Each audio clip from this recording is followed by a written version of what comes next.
Welcome, cursed friends, to another episode of Creepy Horror. Welcome to the Laundromat. Not long ago, I hit a skid in my life and found myself suddenly homeless. It was a shock to the system, but I was fortunate to have a friend who offered to let me stay with him in his studio. My friend was renting a cheap unit in a not-so-great part of town. The offer was for me to sleep on his floor. Beggars couldn't be choosers, and I was grateful merely to have a roof over my head. Even better, my friend informed me he would be out of town for the first 2 weeks of my stay, so I would have the small place to myself. The place was indeed small and sparse, but it had a working shower and a tiny kitchenette, and the complex itself provided laundry facilities. I desperately looked forward to feeling fully clean after weeks of sleeping in my car in the same clothes.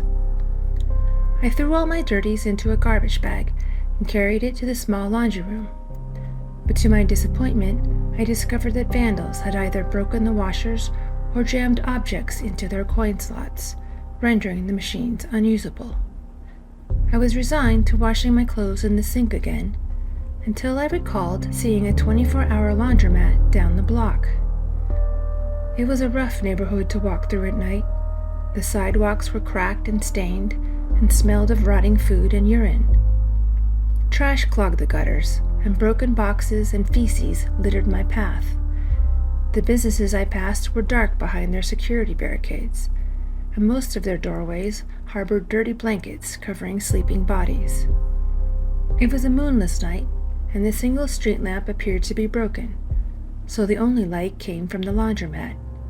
It looked eerie from the outside, like a derelict, haunted spaceship. Inside, the place was much grimmer. The overhead fluorescent tube lights flickered a sickly blue-green. The neon sign in the window emitted a buzzing sound, like a hive full of angry bees.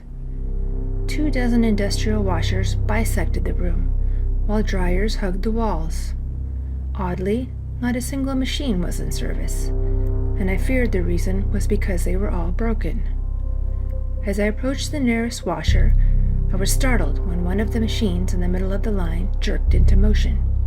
The lid slapped down with a bang, and the washer began rattling as though it had just begun a cycle. I looked around for the owner of the clothes on that machine, but no one else occupied the room. I was tempted to lift the lid on the washer to check if there was a load of clothes inside, but I worried I might be caught, so I left it alone. I dumped my clothes into a washer, but then remembered that I didn't have detergent. A thin, boxy dispenser on the wall appeared to sell various soaps. I slipped 2 coins into the slot and selected what I thought was a box of powdered detergent. After a brief pause, an object tumbled into the receptacle. It wasn't a box of detergent. It was a folded piece of heavy brown paper. I unfolded it to read words written in what looked like red lipstick. 1 cycle to save your life. That was useless to me, so I shoved my fingers into the receptacle of the dispenser and felt around, but there was nothing else inside it. I stuck another 2 quarters into the slot again and selected something that looked like a liquid detergent this time. An object rattled through the machine and landed in the receptacle. It was an egg. It didn't look like an ordinary chicken leg. It was heavier, and the shell seemed rubbery, as though I would be able to drop it on the floor without breaking it. Instead, I set it on a nearby dryer. I didn't need an egg, broken or otherwise. Frustrated, I walked to one of the 2 doors in the room besides the front door. This one was labeled Office. I knocked, but no one answered. I tried the door handle. It was locked. I turned to look at the second door, the one marked Storage. This door was ajar. A small, elderly lady stood within it, looking out at me. "Oh, hello," I said. "I need some help buying detergent." The little old lady put one gnarled finger to her lip as though to shush me. "It's sleeping," she told me. "Would you like to wake it?" I didn't know what she was talking about, but her tone and her expression held a disturbing gravity. I wished in that moment that I could afford a cell phone. I wanted someone with me. But I was alone with this woman, and something deep inside me warned me what my answer to her should be.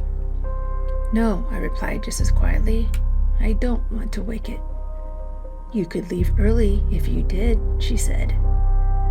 I couldn't help glancing at the front door. Heavy chains were now looped through the door handles. Alarmed, I took a step toward them. But again, some elemental part of me told me to be cautious. I stepped back. "No," I repeated while staring at the barricaded door. "I don't want to wake it. But I need to go." I looked back at the woman. She had disappeared. A feeling of terrible wrongness welled up in me. It wasn't just the chain door. It was the sense that I had become trapped in something more than a laundromat. This was someplace larger, someplace darker. I needed help. I approached the storage room and peered inside. There were shelves on the wall, each stacked with crooked piles of folded clothing. Bulging plastic bags sat on the floor beneath the shelves and appeared to hold even more clothing. The old woman was nowhere to be seen. I stepped up to one of the shelves and pulled what looked like a sweater off the pile. The sweater was weirdly soft, but I could tell it wasn't made of cotton or polyester nor wool. It seemed almost hairy. When I unfolded it to study it better, sewn into the back of the sweater was a third sleeve. I quickly refolded the sweater and replaced it on the shelf. As I did so, one of the bags on the floor surreptitiously changed shape. I stood staring at the lumpy black plastic for several seconds until it moved again. It was a subtle movement, as though something inside the bag were shifting positions, but doing it carefully, not wanting to be noticed. A smell began to fill the room. It was sour and vinegary, but also sort of spicy and animal-like. Disturbing, but not completely unpleasant. A twisted sort of pheromone. I pictured something injured and hiding in the hollow of an old log in the forest, using its scent to coax vulnerable prey to approach. But this was a laundromat in the city. What I smelled, what I pictured, didn't make sense. The bag shifted again, and something smooth and thin pressed against the plastic. It could have been anything, a toy or the handle of a tool, but my mind insisted it wasn't any of those things. It insisted I'd just seen the impression of a claw or a tooth. I hurriedly backed out of the room. My eye landed on the weird rubber egg that I'd gotten out of the dispenser. On instinct, I grabbed the heavy egg and rolled it into the storage room. It came to rest against the plastic bag. With the shutter, I quickly closed the storage room door. Music had begun to play from a radio somewhere. It was music that made my skin crawl, discordant and out of rhythm. It slithered into my ears as I rushed to the washer to grab my clothes. To my dismay, the washer that was holding my clothes was now full of murky water, as though someone had fed quarters into the machine and begun the cycle. Was it the old woman? My clothes were soaked through. I couldn't remove them now. I needed to wait until I went through the spin cycle. I quickly slammed the lid to restart the cycle. The machine jolted into action. I prayed it wouldn't take long. I looked back to the front door. It was still barred by the chains, still keeping me prisoner. There didn't appear to be a back door to the laundromat, unless one was located in the locked office. I decided to try it again. This time, the knob turned easily, as though it had been unlocked from the inside. The office was empty of all but a desk and chair. Ripped and stained papers were taped or pinned to the walls. More trash littered the concrete floor. There wasn't a phone or computer, and I got the impression that no one had done any work in here for months, if not years. Above the desk, a giant hole had been punched into the center block wall. The hole was roughly man-sized, about midway up the wall. I had to crawl up onto the desk to reach it. It was dark inside. It seemed to be a tunnel, not access to another room. But there was a faint glow at the end, as if the tunnel would, eventually, take me to a room, or hopefully, outside. I didn't want to enter that tunnel.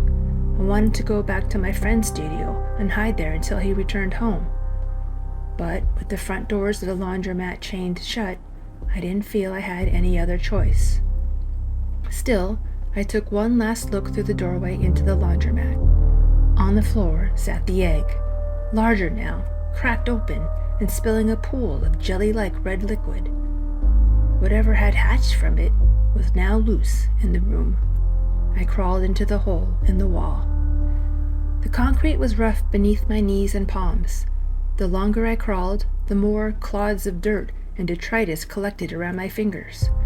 At one point, I stopped to see what was tangled around me. It turned out to be hair. Swirls and knots of different colored hair, like you'd find in a lint trap on a dryer, all tangled around my fingers. I yanked them off as fast as I could. I crawled and crawled. The floor of the tunnel began to grow damp, and then outright wet, as though the walls were leaking. What had initially looked to be a short crawl of seconds took me nearly 20 minutes. By the time the light brightened in front of me, I was sore and exhausted, and my pants had become soaked through to the thighs. But I could see the room ahead, and that energized me to complete the last several yards to the end. The tunnel emptied into a small room about the size of a closet. There were no doors or windows, only a dryer in the room, huge and glowing, vomiting out fabric to completely cover the floor. The machine trembled and jerked periodically, as though it were choking on something. I jumped out of the tunnel and landed on the mounds of fabric to get a better look at the thing. The warmth of the machine beckoned to me in my wet, clinging clothing, urging me to climb inside it. But this was no mere dryer. It shimmered and shuddered, as though it existed neither in this reality nor in another, a mechanical mirage that my brain refused to trust. I wasn't certain that any of this was real. Not the machine, not the wet clothes I wore, or the building itself.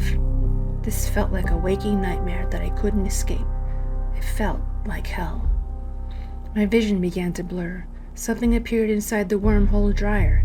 Something dark, shadowy, something that might have been human. But I knew in my heart of hearts that this was no human.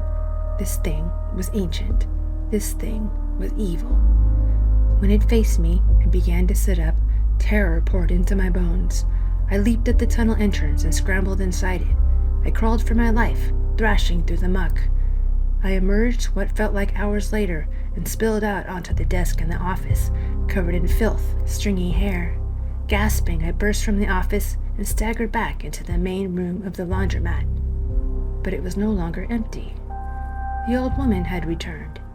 She stood beside one of the dryers, holding a basket full of clothes in her arms. They were my clothes, cleaned, dried, and neatly folded. "The cycle is complete," she said solemnly.